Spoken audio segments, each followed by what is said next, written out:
अगर आपकी धनु लग्न की कुंडली है और आपके सप्तम भाव में अगर शुक्र स्थित है, ये समझिए कि आपको अपने जीवन साथी से लाभ होगा। एकादशी होकर शुक्र सप्तम भाव में स्थित होना, विवाह के बाद आपको अपने जीवन साथी से लाभ होगा। बुध के घर में शुक्र का स्थित होना, यानी कि धन की स्थिति अच्छी बनेगी। धन बहुत अच्छा प्रचुर मात्रा में होने वाला है। शुक्र जहां रहता है यानी सप्तम भाव में शुक्र है, तो आपका जीवन साथी देखने में आपसे अच्छा होगा। यानी कि अगर आप लड़की हैं तो आपका पति आपसे ज्यादा सुंदर होगा, अगर आप लड़का हैं तो आपकी पत्नी आपसे ज्यादा सुंदर होगी। यहां षष्ठेश शुक्र सप्तम भाव में स्थित होना, षष्ठेश शुक्र सप्तम भाव में स्थित होना यानी कि वैचारिक मतभेद भी रहेंगे, क्योंकि महत्वाकांक्षा का भाव सप्तम भाव में है। तो जीवन साथी महत्वाकांक्षी होते हैं, उन्हें ब्रांडेड चीजों का, ब्रांडेड हर चीजों का शौक होता है। बुध के घर में है, बुध युवा ग्रह है, शुक्र भी युवा ग्रह है, यानी कि आधुनिकता रहती है, जिसके कारण कभी कभी मतभेद होंगे, मत नहीं मिलेंगे। हाँ, ऐसा षष्ठी सप्तम भाव में है तो बाद में आपका जीवन साथी गुप्त रोगी भी हो सकता है। अगर आपकी धनु लग्न की कुंडली है और आपके सप्तम भाव में अगर शुक्र के साथ अगर सूर्य स्थित है, तो यहां देखें तो भाग्येश एकादशी का युति होना, यानी कि आप विवाह के बाद काफी प्रगति ऊंचे पोस्ट पर पहुंचेंगे, या हो सकता है कि आपका जीवन साथी ऊंचे पोस्ट पर रहे जिसका आपको फायदा मिले, यह मिल सकता है। यानी ऊंचे पोस्ट पर होना यानी कि हो सकता है कि आपसे कहीं अच्छी जगह पे स्थापित होना, कहीं अच्छे जगह पर होना, जैसे सरकारी नौकरी इत्यादि में होना, जैसे मान लीजिए कि कोई कंपनी में अच्छे जगह पे होना, अच्छा व्यापार में होना, अच्छे बिजनेस में होना, यानी कि आपका जीवन साथी आपसे ज्यादा तरक्की में हो। और भाग्येश उठकर यहां सप्तम भाव में आया है, यानी कि समझिए कि आपके जीवन साथी आने के बाद आपका भाग्योदय का योग बनाए। हालांकि एकादशी भी है, जीवन साथी महत्वाकांक्षी भी होंगी। सूर्य का नेचर होता है शासन करना, हो सकता है कि कई तरह के सवाल से आपको गुजरना पड़े, कहां गए थे, क्यों गए थे, इतना देर कहां हुआ, इतना खर्च कहां हुआ, ऐसे सवाल आपके जीवन साथी आपसे कर सकते हैं। अगर आपकी धनु लग्न की कुंडली है और आपके सप्तम भाव में अगर शुक्र के साथ चंद्रमा स्थित है, तो आप अपने जीवन साथी के खर्च से परेशान रहेंगे। इतना ज्यादा खर्चीली होंगी कि आप मतलब कि आप उनके खर्च से, शौक से, घूमने के शौक से परेशान रहेंगे। अगर आप लड़का हैं तो आपकी पत्नी बहुत ज्यादा खर्चीली होगी, अगर आप लड़की हैं तो आपका पति बहुत ज्यादा खर्चीला होगा। इस वजह से आप परेशान भी रहेंगे। हमेशा ब्रांडेड चीजों का शौक रहेगा, हमेशा घूमने का शौक रहेगा, हमेशा कुछ न कुछ आरामदायक जिंदगी के लिए भौतिक सामान का शौक रहेगा। यहां देखिए चंद्रमा चतुर्थ ये अष्टमी होकर सप्तम भाव में स्थित है, तो हो सकता है ससुराल के प्रति ज्यादा ध्यान भी देगा, ससुराल के प्रति ज्यादा ध्यान होना। लेकिन यहाँ एकादशी होकर भी है, यानी कभी कभी ससुराल से बेनिफिट भी मिलता है, यानी कि लाभ के भी योग ससुराल से बन जाते हैं। दूसरी चीज क्या है कि यहां पर अगर देखें, यहां षष्ठेश अष्टमेश दोनों का युति है, लेकिन कभी कभी षष्ठेश अष्टमेश दोनों का युति होने के कारण विचार में काफी अंतर आ जाते हैं। बहुत कुछ जीवन साथी छिपाते हैं, जैसे बहुत कुछ खर्च कर दिया, बाद में आपको पता चला वो चीजें छिपा कर रखी थी, आपको नहीं बताई थी। इस टाइप के चीजों से आपको गुजरना पड़ सकता है। कुछ आधुनिक जो है आदतों से आप परेशान रहेंगे, लेकिन आधुनिक चाहत, आधुनिक ड्रेस, आधुनिक कपड़ा, आधुनिक भौतिक सामान इत्यादि के शौक से आप अपने जीवन साथी से ही परेशान रह सकते हैं। और बुध के घर में चंद्रमा है तो यानी कि जल्दी बहुत बार नाराजगी भी रहेगा, बहुत जल्दी नाराज हो जाना, अगर नहीं आप दिलवाए तो बहुत जल्दी नाराजगी होना। अगर आपकी धनु लग्न की कुंडली है और सप्तम भाव में अगर शुक्र के साथ अगर मंगल स्थित है तो यहां अगर देखें तो मंगल द्वादशेश होकर स्थित होना, शुक्र और मंगल, आपका जीवन साथी जो है जिसको बोलते हैं कि कैरेक्टरलेस होना, कैरेक्टरलेस हो सकता है, व्यभिचारी हो सकता है। यानी कहने का अर्थ ये हुआ शुक्र और मंगल द्वादशीश होने के कारण विवाह के बावजूद भी किसी और से संबंध होना, किसी और से संबंध रखना। यहां पंचमेश मंगल भी है। अगर आपने लव मैरिज कर लिया तो आप बर्बादी की ओर जाएंगे। प्रेम विवाह जैसे आपने किया, पंचमे सप्तम भाव में है, प्रेम विवाह जैसे आपने किया, द्वादशेश के कारण किसी और के साथ संबंध आपके जीवन साथी का हो जाएगा और आप बर्बादी की ओर जाएंगे। अगर आप लड़का हैं और आपके कुंडली में ऐसा योग है तो आपका जो पत्नी होगी वो व्यभिचारी होगी, कैरेक्टरलेस होगी और दूसरे के कारण ही वैवाहिक जीवन में आपका बिखराव पैदा होगा। अगर आप लड़की हैं तो आपका पति कैरेक्टरलेस होगा, कैरेक्टर अच्छा नहीं होगा। दूसरी बात क्या है कि यहां पंचमेश होकर जो है मंगल है, कई से प्रेम संबंध, कई से आंतरिक संबंध, बेट रिलेशन इत्यादि हो जाते हैं।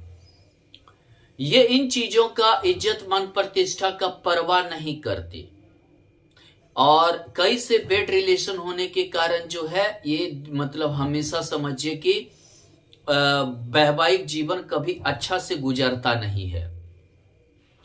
इन्हें एक शौक होता है आपके जीवन साथी को किसी से बेड रिलेशन बनाने में या कैरेक्टरलेस होने में कोई परवाह नहीं रहता, उन्हें शौक होती है।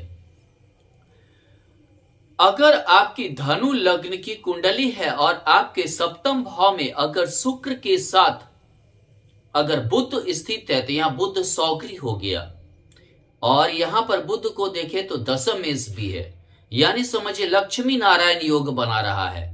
आप विवाह के बाद काफी धनी हो सकते हैं। आपका पत्नी बहुत ही सूझबूझ वाली, बहुत ही समझदार होंगी। दशम मेष का सप्तम भाव में स्थित होना हो सकता है दोनों मिलकर कोई व्यापार इत्यादि करें और काफी प्रगति करें, या कोई एक जैसा काम दोनों मिलकर करें, जैसे कि डॉक्टर पति पत्नी दोनों डॉक्टर हैं या सीए हैं, इंजीनियर हैं और एक जैसा ही वर्क की ओर लगे हुए हैं। यानी ये समझिए आप धनाढ़ हो जाएंगे, काफी धनी हो जाएंगे, अपने कर्म के बदौलत धनी होंगे, कर्म आपका साथ देगा और ये समझिए कि कर्म के साथ के बदौलत आप काफी ऊपर भी जाएंगे। दशम में एकादशेश का युति होना, आपको समाज में भी बहुत बड़ा प्रतिष्ठा मिलने वाला है। विवाह के बाद आप ज्यादा प्रतिष्ठित हो जाएंगे, ज्यादा यश मान प्रतिष्ठा इत्यादि आपको मिलेगा। आप अपने कर्म से हर कुछ, हर महत्वाकांक्षा इच्छा पूर्ति करने में आप सफल होंगे। आपकी सफलता बहुत अच्छी जाएगी। अगर आपकी धनु लग्न की कुंडली है और आपके सप्तम भाव में अगर मान लीजिए शुक्र के साथ यहां गुरु स्थित है, लगनेश का होकर स्थित होना, लगनेश एकादशेश का, जीवन साथी महत्वाकांक्षी तो होंगी लेकिन नमो नारायण योग के कारण आपको रोटी कपड़ा मकान का कभी दिक्कत नहीं होगा। पढ़ी लिखी जीवन साथी गुरु के कारण मिलेंगे, काफी एडुकेटेड मिलेंगे, ये समझिए हो सकता है मास्टर डिग्री या पीएचडी इत्यादि की हुई मिलेंगी। यहां पर अगर गुरु को देखे चतुर्थेश होकर अपने घर से चतुर्थ है, विवाह के बाद समझिए कि आपको घर द्वार गाड़ी घोड़ा इत्यादि अचल संपत्ति के योग बनेंगे, सोना वगैरह इत्यादि हर चीज के योग बनेंगे। आप काफी धनाढ़ हो जाएंगे, अमीर हो जाएंगे। लगनेश का, लगनेश एकादशेश, जीवन साथी थोड़ी महत्वाकांक्षी हो सकती हैं, इच्छा थोड़ा सा ज्यादा बड़ा हो। लेकिन गुरु है, गुरु थोड़ा सा मत समझिए कि जिसको बोलते हैं संस्कारी और सौम्यता देता है, तो बहुत ज्यादा जिद्दी नहीं होंगे। यहां गुरु की दृष्टि एक लग्न पर भी सौगरी है, यानी अपने पत्नी से या अपने जीवन साथी से आप बहुत प्रेम करेंगे। अगर आप लड़का हैं तो आपको अपनी पत्नी से बहुत प्रेम रहेगा, अगर आप लड़की हैं तो आपको अपने पति से बहुत ज्यादा प्रेम रहेगा। अगर आपकी धनु लग्न की कुंडली है और आपके सप्तम भाव में शनि के साथ अगर शुक्र स्थित है, तो तृतीयेश और चतुर्थेश होकर शनि का स्थित होना, एकादश के साथ, यानी कि आप छोटी छोटी बातों के जीवन साथी पर ज्यादा मतलब कि समझिए कि ज्यादा ये रखेंगे, जिसके कारण बहुत ही तनाव पैदा होगा। और यहाँ षष्ठेश शुक्र है, तृतीय षष्ठेश होने के कारण यानी कि बहुत ज्यादा तनाव होगा, दोनों झुकने का नाम नहीं लेंगे। और काफी मतलब कि कभी कभी क्या है कि एक दूसरे के आदत भी पसंद नहीं होंगे, हैबिट भी उल्टा लगेगा, बातचीत व्यवहार का तरीका भी उल्टा लगने लगेगा। और ये चीजें आप दोनों को अलग भी कर सकते हैं। यहां पर देखें तो यहां द्वितीय मार्केश होकर शनि मार्केश में हो गया, यानी कि हमेशा आपके जीवन साथी को आपके परिवार से आपत्ति रहेगी।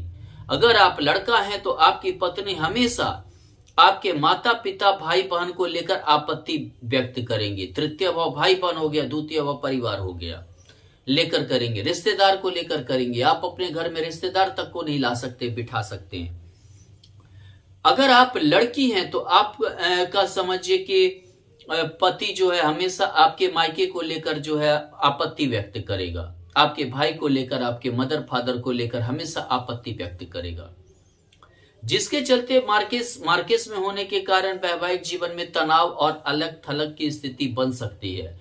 व्यवहार अच्छा नहीं लगना, आदत अच्छा नहीं लगना, ये सब चीजों से आपको गुजरना पड़ सकता है।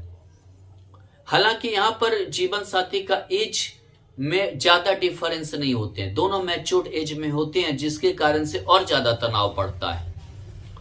अगर आपकी धनु लग्न की कुंडली है, यहां अगर मान लीजिए कि शुक्र के साथ राहु स्थित है, तो ये समझिए कि महत्वाकांक्षा इतनी ज्यादा होगा आपका जीवन साथी का कि हो सकता है आपको दगा दे दे, आपको धोखा दे, आपको जो है धोखे में ब्लफ में रखे।